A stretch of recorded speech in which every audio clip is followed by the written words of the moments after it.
Welcome back. You're watching HFO-TV. HFO-TV is co-sponsored by J.R. Johnson LLC, specialists in multifamily restoration and repair work. Gantry Incorporated, the nation's largest independent mortgage banking firm. Welcome back to HFO-TV. I'm Tyler Johnson. I'm with my business partner, Greg Frick.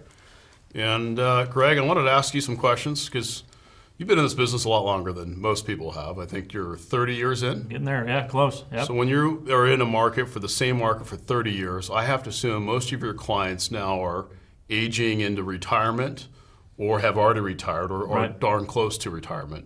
So as that has happened, a lot of my clients are younger.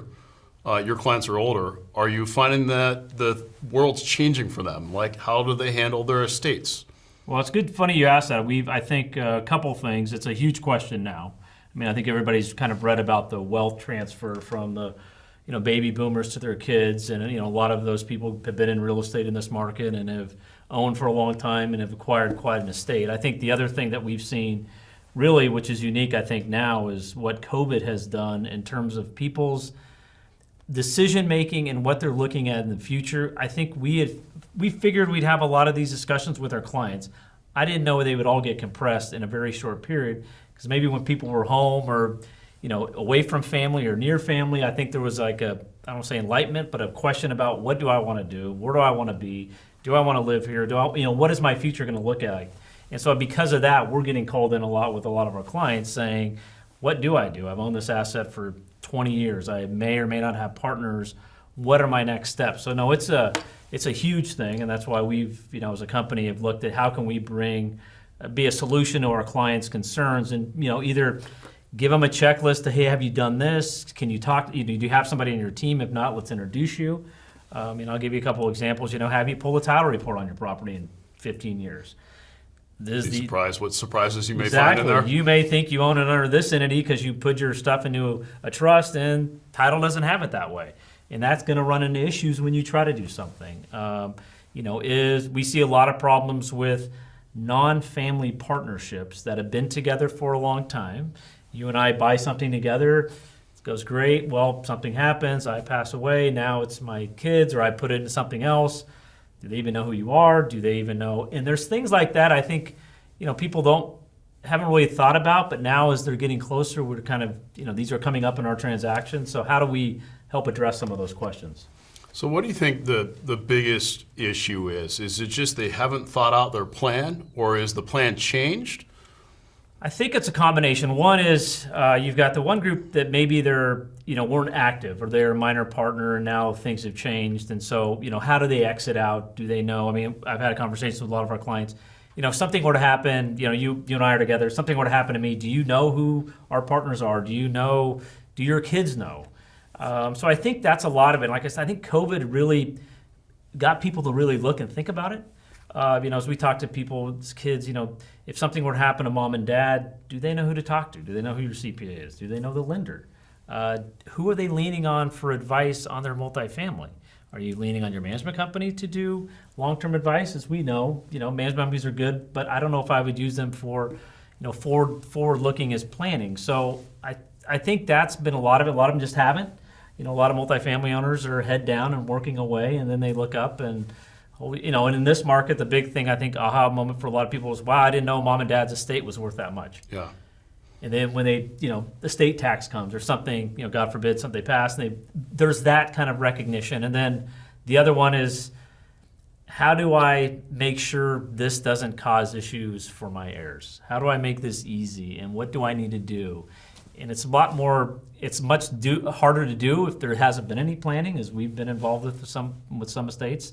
And so it's really kind of getting people to recognize you've got to start having these discussions, because if you don't, it puts a huge burden on your heirs or your significant other or whatever, however it's set up. So that's, I think, been the big thing for us, is how do we get people to sit down and, we can help, like I said, point them in the right direction. We've been through so many of these transactions. We've had all different stories. So it's a good resource. And, do they have a resource for their multifamily? I mean, who are they going to talk to? One thing we've talked about over the years is the second generation, and Right. sometimes, if it's lucky, the third generation. Right. I'm curious if you could guess a percentage of your clients how many have aged out and have either brought the second generation in, their kids, Right. or have determined that the kids have zero interest in the real estate and are now setting up succession plans to sell the business or to find a third party to help them manage passive death. I wish I could say it's a lot, but it's not that many. I think a lot think that they have had a plan in place. You know, that as an example, I've got 3 kids and one's handling it and the other 2 are, say, back east. Well, then what happens when mom and dad are no longer around? You know, there's things that bubble up. Is that the best person? So I think it's surprising how many don't. I mean, we've had a lot of conversations with, you know, do you know when your loan's due? Do you know what the rate is? Do you know, is it an adjustable or is it a balloon? Does somebody else other than you know where that is if something were to happen to you? So you can start planning. It's, like I said, like a lot of multifamily, it's head down, or they have other businesses and this is just an investment and it's been great. But now as they're getting older and planning, you know, do you want to be in Oregon? Are you going to move to another state? Well, how does that affect it? It's surprising how many. Back to heirs, siblings usually can stay together sometimes. When it gets down to the third, either it's, you know, the aunt and uncle with their niece and nephews, or it's all the cousins. It gets very cumbersome and complicated, and you know it's very tough to you know, keep those together. Typically, I mean, we'll see some. I want to go back to something you said. It's interesting. I had a client years ago who was aged, and he's climbing on roofs, and will climb on roofs until the day he dies. Right. And his wife joked with me one time, God forbid he falls off a roof and dies. I don't know where anything is. I don't know anything about the loan. I don't know anything about the rents. So we know this is a common thing. So what strategies are you working with your clients on? Well, post death, if you will. Have that discussion. Is there a plan? Is there somebody that's? I mean, we were talking to an estate attorney, and she said you would be shocked at how many times we have to hire an IT person to come in because the spouse doesn't know the passwords to get into the computer to get into the accounts. I mean, just simple things like that you really don't think about. And like I said, it's so much easier to do when everybody's, you know, still there. So it's, you know, I think different families, different situations, different partnerships, different situations. But it's really the sitting down and, you know, we'll have a checklist say, hey, you know, have you done this? And again, you may be completely fine, great, but it's a good thing to talk to. And even from the standpoint of, you know, like we've been named in trust and things like that. Hey, if something were to happen, call, you know, HFO and they'll guide you. Know, your heirs know that? Do your kids know who to talk to? We just had a transaction where the parents were so concerned that it was a single person that you know, that person would not know that they kind of put like a board of trustees for her on her trust. So I mean, examples like that, depending on the situation, it's really just having that conversation and, you know, looking at, you know, what do you want to do? I mean, estate attorneys always say how much control do you want from the grave, in terms of, you know, how you dial it out. But again, each situation is different, but you need to have a conversation. We need to have that, you know, like I said, just not, does your wife know your passwords? I mean, it's just causing a huge issue. I have a list of all my passwords in our safe. Yeah. I don't know if my wife actually knows the combination of the safe. Exactly. Can she get in the safe? So, right. Yeah, can she get in the safe? Right. But, you know, it's interesting because what you're really suggesting, it's no longer just wills and trust. There's got to be an instruction manual.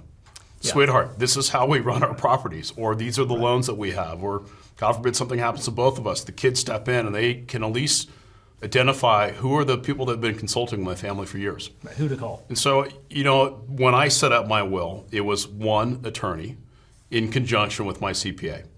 That was my team. When you are talking about folks who have 30 years of real estate assets, they've got management companies, they've got lenders, what does that team look like now? Well, I think that's a big thing we've seen too with CPAs. A lot of them are retiring with our clients, and you know, does that new CPA know the nuances? So it's going to be an attorney. It's going to be your CPA. It's a financial advisor. You know, we've talked about this before on the financial advisor side. A lot of them are very good on the financial advising, but they don't know real estate. And so you know, hey, I'll deal with your stocks and bonds. We're not going to touch your, you know, assets, and that's what we deal with all the time. You know, there's the third party management. Is that the best person? So I think it's going to depend on their expertise and what they're missing. I think the big thing is, again, that's where we can lead a little assistance. Is here's some things to go through. If you need help getting in that direction, let us know. We can point you, but at least start having that conversation. I mean, one thing we used to say, you know, talking about property management. a lot of people self-manage. At some point, your time is going to be worth more than self-manage. You're going to do it before you need to. Do it because there's a transition. And I think that's the other big thing. There's always a transition. And if you can be present during that transition as much as you can, it'll ease it up so much. Because at the end of the day, I think a lot of parents, their big thing is, I just don't want to put the burden on my children. Well, it'll be a big burden if you don't kind of draw out what your wishes are and what you're going to do. So it's interesting you say that, because we had some clients recently that recognize they're aging, recognize that there's this COVID event where there's this unknown thing out there that may end their life prematurely. They were never planning for it. And as a result, they were deciding to just sell the assets before they got too old. Yeah. Now, they have also done extremely well, and they were not as tax concerned as a lot of our clients are. And they ended up paying the tax, which was shocking, considering for 30 years their whole advice was to 1031, 1031, 1031, and then die so your kids get a stepped-up basis. Right. But now I'm seeing more families recognize getting out of the business before they pass away, especially if the next generation has no interest. What are you seeing? Same thing. I mean, a lot of it depends on what's the capability on the generation next or behind. Are there mechanisms set up that it would be an easy transition? I mean, we started in the business that, is, hey, I'll get to a point, I'll sell my multifamily and I'll buy a triple net, and that's a triple net investment, much easier to give to the kids or give to my charities or whatever. That's not quite as desirable as it was back then because of some inherent risk. So I think it's a combination. I mean, I've had more people just sell out, just say, hey, we've done well, and I'm going to do that and get off. I don't want to have the burden. I've got other ones that have done a lot where they're going to put a portion to their family or their heirs, and the rest is going to go to charity. I just think, I think COVID was I want to say like a wake-up call. A lot of people it was just an interesting thing. I've talked about this over the years. We were going to have these conversations. We knew we were at some point because of the way we've done our business, and it's more of a consulting. It's not transactional based. I tell people I've got clients I've never done a deal with and consider them clients. I just didn't realize it was going to be this much of kind of like, wow, I need to do this. It's been very interesting on that, and that's hence why we're kind of looking at how do we become the resource for our clients on these questions. I mean, I was with an owner a couple weeks ago, and he was talking, I'm working with my one daughter going through management statements so they know. I mean, we've done a lot of consulting with clients and go through the budgets. I mean, how do you educate? Again, some may not do it, but having that introduction early makes it so much smoother. And that's kind of I think the idea for this, kind of helping people, look at it now, let's go through it. Are there missing holes? Some will be fine, some will not, but how do we help, facilitate this to make it easier for everybody? Greg, if you're starting your estate planning now, knowing what you've learned over the last 30 years and what you're seeing from our age clients, who's on your team? CPA for sure. Your CPA. You're going to have your CPA attorney, state attorney. Depending on your, do you have a financial advisor? Some do. Some, a lot of people we have that are very heavy in real estate kind of do their own deal. A lot of it's with their CPA, so that would be one of them as well.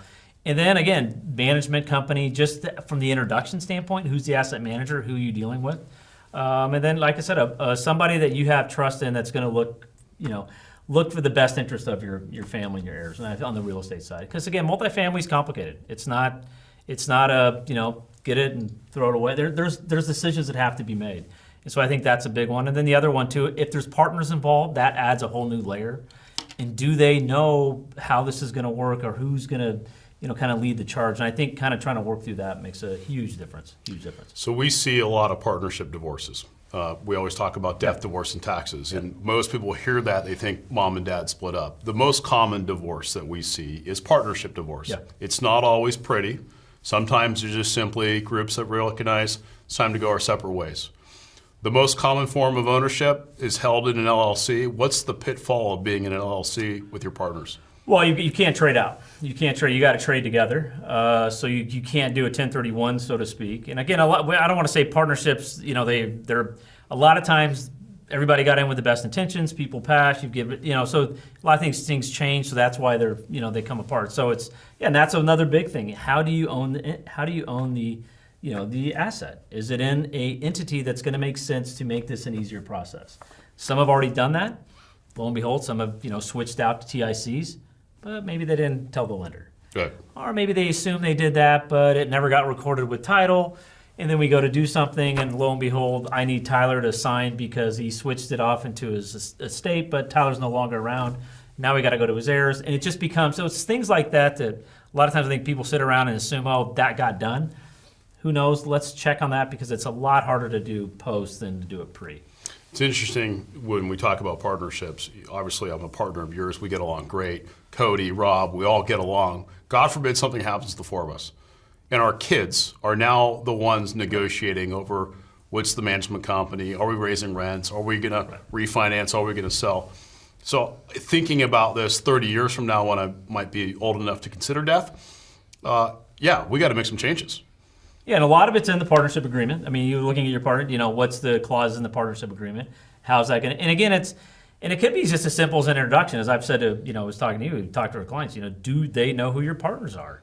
Do they know who to call? What's, ones that have been partners for years, there's some inner workings as well. But again, it's just taking the time to sit down, and again, it's not a lot different than what we've done before. I've had a bunch of meetings in the last couple of years. People, God, I know you're involved. I'm like, that's what we do all day. I mean, literally this kind of is the precursor to do we buy, do we sell, what do we want to do, especially for people that have had assets for a long time. So, I mean, it's been a very interesting, and I think it's going to continue to evolve.